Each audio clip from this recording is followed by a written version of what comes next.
मित्रांनो, परमेश्वराने आपल्याला 2 कान दिले आहेत, पण तोंड फक्त एकच दिले आहे. याचा सरळ सरळ अर्थ आहे, तो निसर्ग सुद्धा आपल्याला हेच सांगतो. आपले ऐकणे जास्त झाले पाहिजे आणि बोलणे कमी झाले पाहिजे. एका मूर्ख व्यक्तीची ओळख त्याच्या जास्त बोलण्यामुळे असते, तसंच बुद्धिमान व्यक्ती त्याच्या शांत राहण्यामुळे ओळखला जातो. बुद्धिमान व्यक्ती तेव्हाच बोलतो जेव्हा त्याच्याकडे बोलण्यासाठी काही असते. ह्या उलट मूर्ख व्यक्ती गरज नसतानाही फालतू बोलत असतो. आजच्या व्हिडिओमध्ये मी तुम्हाला मानसशास्त्राचा आधार घेऊन जास्त बोलण्याची कारणे, त्याचे नुकसान आणि त्यावर 6 जबरदस्त उपाय सांगणार आहे. मित्रांनो, ह्या जगात जितकेही प्रसिद्ध संत, महात्मा, ज्ञानी आणि महान व्यक्ती होऊन गेले आहेत, त्या सर्वांनी शांत राहण्याच्या शक्तीचा अनुभव नक्कीच घेतला आहे. कारण त्याच्याच आधारावर त्यांनी सांगितलं आहे की माणसाला कुठे बोलायचं आणि कुठे शांत बसायचं. याचे ज्ञान झाले की त्याच्या आयुष्याच्या बऱ्याच समस्या आपोआप कमी होतात. हा अनुभव तुम्हाला सुद्धा घ्यायचा असेल तर व्हिडिओ शेवटपर्यंत बघा.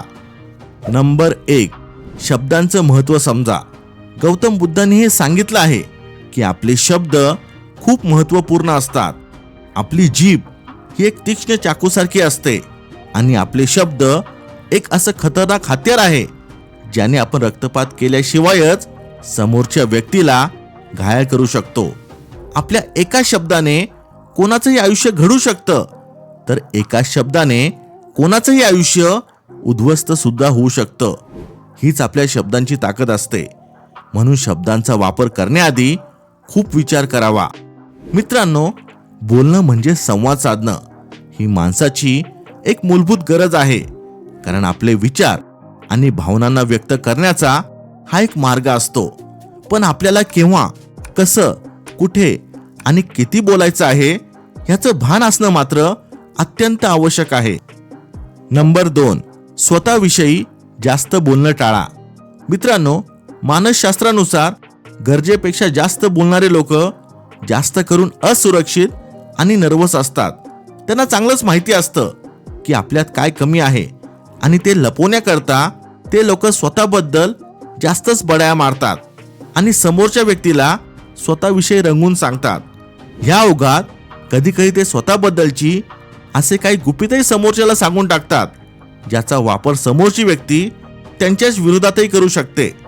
ह्या लोकांचा स्वतःवर विश्वास नसतो, म्हणून हे लोक स्वतःची खोटी स्तुती करून करून स्वतःला सिद्ध करण्याचा निरर्थक प्रयत्न करत असतात.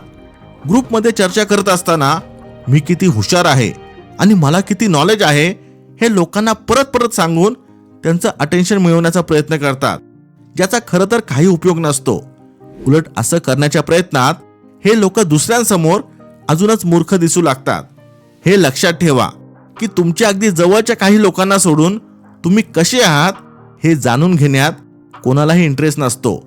तुम्ही स्वतःबद्दल जितकं कमी आणि खरं बोलाल व अगदी थोडक्या शब्दात आपले विचार समोरच्या व्यक्तीला पटवून द्याल, तेवढीच तुमच्या शब्दांची किंमत वाढते. फक्त बोलून दाखवण्यापेक्षा प्रत्यक्ष कृतीतून आपली योग्यता सिद्ध कराल तर लोक तुम्हाला न मागताही अटेन्शन देतील. नंबर 3, विचार करून बोला. मित्रांनो, जो व्यक्ती कमी आणि विचार करून बोलतो त्या व्यक्तीच्या गोष्टींना लोक सिरियसली घेतात. कारण त्यांना हे माहिती असतं की असा व्यक्ती फक्त तेव्हाच बोलतो जेव्हा त्याच्या गोष्टींमध्ये काही अर्थ आणि वजन असतं. तो एखाद्या गोष्टीबद्दल तेव्हाच तर्कवितर्क करतो जेव्हा त्या गोष्टीचं त्याला संपूर्ण ज्ञान असतं. म्हणूनच कमी आणि विचारपूर्वक बोलणाऱ्या व्यक्तीला विश्वसनीय समजून समाजात भरपूर मान सन्मान आणि रिस्पेक्ट मिळतो. ह्याच्या उलट जास्त आणि अविचारी बोलणाऱ्या लोकांना इतर लोक मूर्ख समजून कधी सिरियसली घेत नाही.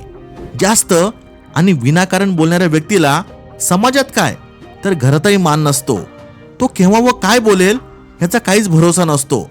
म्हणून लोक त्याच्यावर अजिबात विश्वास ठेवत नाही. काम कमी आणि टिंग्या जास्त मारणं ह्या सवयीमुळे ह्यांची कामाच्या ठिकाणी सुद्धा इमेज खराबच असते. ह्यांच्यावर जबाबदारीची कामे सोपवल्या जात नाही, ज्यामुळे ह्यांचे प्रमोशन होत नाही. योग्य ठिकाणी योग्य शब्दांचा वापर न केल्यामुळे परतफेड म्हणून यांना अपमानास्पद वागणूक बघायला मिळते. मित्रांनो, तुमच्या शब्दांचा समोरच्या व्यक्तीवर काय प्रभाव पडेल हे तुम्ही सांगू शकत नाही. तुम्ही तुमचे शब्द परतही घेऊ शकत नाही, कारण धनुष्यातून निघालेला बाण आणि तोंडातून निघालेले शब्द कधीच परत घेता येत नाही. हे नेहमी लक्षात ठेवा. नंबर 4, वाद घालण्याची सवय सोडा. मित्रांनो, जास्त बोलणाऱ्या अधिकांश लोकांना वाद घालण्याची सवय असते. आपलंच म्हणणं खरं आहे हे समोरच्याला पटवून देण्याच्या प्रयत्नात हे लोक जास्त आणि उंच आवाजात बोलू लागतात. ते बरोबरही असू शकतात, पण स्वतःला सिद्ध करण्याकरता जास्त आणि जोरात बोलण्याने तुमच्यातली इमॅच्युरिटी दिसून येते. लोकांची मतं, त्यांचे विचार ऐकून घेण्याऐवजी आपलंच मत आणि आपलेच विचार कसे बरोबर आहेत हे ओरडून सिद्ध करण्यात खरं तर तुमच्याच व्यक्तिमत्वातली नकारात्मकता दिसून येते. आणि मग लोक तुमच्याशी वाद घालणं तर दूर, साधी चर्चा करणं सुद्धा टाळायला लागतात. म्हणून उगाच वाद घालण्याची सवय असेल तर त्वरित सोडून द्या. आपले मत आणि मुद्दे तेव्हाच मांडा जेव्हा तुम्हाला 100% खात्री असेल की ते बरोबरच आहेत. नाहीतर लोकांच्या हसण्याचं कारण बनण्यात वेळ लागणार नाही. नंबर 5, विचारल्याशिवाय कोणालाही सल्ला देऊ नका. मित्रांनो, ज्यांना जास्त बोलायची सवय असते ते सल्लेही खूप देतात आणि अनेकदा न मागताच देतात, जे लोकांना अजिबात आवडत नाही. जास्त सल्ले देणारी व्यक्ती दुसऱ्यांच्या पर्सनल गोष्टी बोलायला सुद्धा मागे पुढे बघत नाही, ज्यामुळे लोक त्यांची रिस्पेक्ट करत नाही. लोक तुम्हाला त्यांची प्रॉब्लेम सांगतात आणि त्यावर तुम्हाला उपाय मागतात. ह्या 2 वेगवेगळ्या गोष्टी आहेत. याच्यातील फरक जाणून घेणं आवश्यक आहे, कारण तुम्हाला समस्या सांगणारा व्यक्ती तुम्हाला सल्लाही विचारतो आहे का हे कळल्यावरच त्याला सल्ला द्या. उदाहरणार्थ, कुणी जर तुम्हाला सांगत असेल की त्याचं पोट दुखतंय तर त्याचं म्हणणं शांतपणे ऐकून घ्या. लगेच त्याच्या न विचारता त्याला औषध आणि डॉक्टर वगैरे सुचवायला जाऊ नका. ह्या एका अत्यंत साध्या वाटणाऱ्या गोष्टीचा प्रभाव असा पडू शकतो की ती व्यक्ती तुम्हाला पुन्हा काहीच सांगणार नाही. त्यामुळे कोणालाही फुकटचे सल्ले देऊ नका. नंबर 6, ऐका जास्त आणि कमी बोला. मित्रांनो, यशस्वी लोक प्रत्येक गोष्टीचं अगदी बारकाईने निरीक्षण करत असतात. लोक काय म्हणताय, त्यांचे काय विचार आहेत ह्याकडे त्यांचं पूर्ण लक्ष असतं. जास्त बोलणाऱ्या व्यक्तींना नेहमी असं वाटतं की त्यांना सर्व काही माहिती आहे आणि त्यांना दुसऱ्यांकडून काही शिकायची गरज नाही. तिथेच कमी बोलणाऱ्या लोकांना वाटते की त्यांना काहीच माहिती नाहीये आणि अजूनही खूप काही शिकायचं बाकी आहे. म्हणूनच ते नेहमी दुसऱ्यांकडून काही ना काही शिकत राहण्याच्या प्रयत्नात असतात. जास्त बोलणारा व्यक्ती आपले विचार मांडण्यासाठी आणि उत्तर देण्यासाठी इतका उत्सुक असतो की तो समोरच्याचं बोलणं नीट ऐकूनच घेत नाही. त्याचं पूर्ण लक्ष फक्त आपल्याला बोलायचं आहे ह्यातच असतं आणि म्हणून त्याच्या लक्षातच येत नाही की समोरच्या व्यक्तीचं बोलणं काय आहे. याचा परिणाम त्याच्या कामावर पडतो, कारण तो आपल्या वरिष्ठांचं सुद्धा नीट ऐकून घेत नाही.